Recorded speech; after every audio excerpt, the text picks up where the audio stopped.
केवल 10 साल के मार्वल फैन ही इन बारीकियों को समझ सकते हैं। आइए देखें आप कितने लेवल के हैं।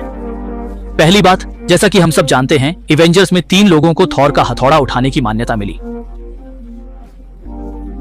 वे थॉर, कैप्टन और विजन हैं। लेकिन कई लोग कहते हैं कि रोबोट होने के कारण विजन को इसमें शामिल नहीं किया जा सकता, वह तो बस एक निर्जीव वस्तु है। लेकिन मेरा मानना है कि हथौड़ा उठाने की 2 शर्तें हैं। पहली, उसे उठा पाना, और दूसरी, बिजली की शक्ति का इस्तेमाल। यही ओडिन के मंत्र का अर्थ है।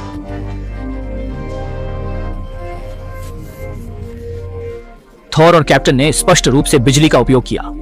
विजन के लिए यह साबित करना मुश्किल था, लेकिन अगर आप उस सीन को 0.2x स्पीड पर देखें तो पता चलेगा कि विजन ने अल्ट्रॉन पर हमला करते समय बिजली का इस्तेमाल किया था। बाद में टीम ने विशेष प्रभाव डाले ताकि यह साबित हो सके कि विजन भी बिजली का उपयोग कर सकता है और हथौड़ा उठाने के योग्य है। दूसरी बात, थानोस को मिले 6 रत्नों में से 3 उसने छीने थे और 3 उसे दिए गए थे। लोगों ने उसे रत्न इसलिए दिए क्योंकि वे जानते थे कि थानोस एक सिद्धांतवादी है और अपना वादा निभाएगा। लोकी ने स्पेस स्टोन देकर थोर की जान बचाई, गमोरा ने सोल स्टोन के बदले नेबुला को बचाया और डॉक्टर स्ट्रेंज ने टाइम स्टोन देकर आयरन मैन को बचाया।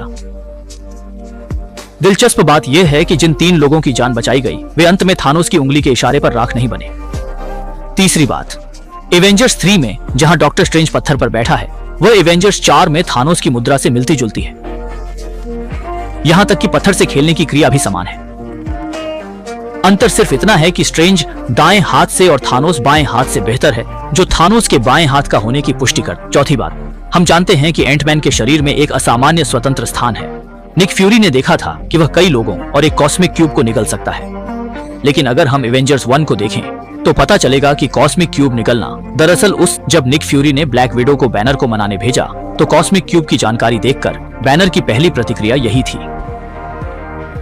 इसलिए संभव है कि निक फ्यूरी ने पहले ही बैनर से चर्चा कर ली थी कि खतरे में कॉस्मिक क्यूब को कैसे बचाया जाए। शायद एंटमैन से प्रेरणा ली। महत्वपूर्ण क्षण में हल्क को क्यूब निकलने देना सबसे सुरक्षित और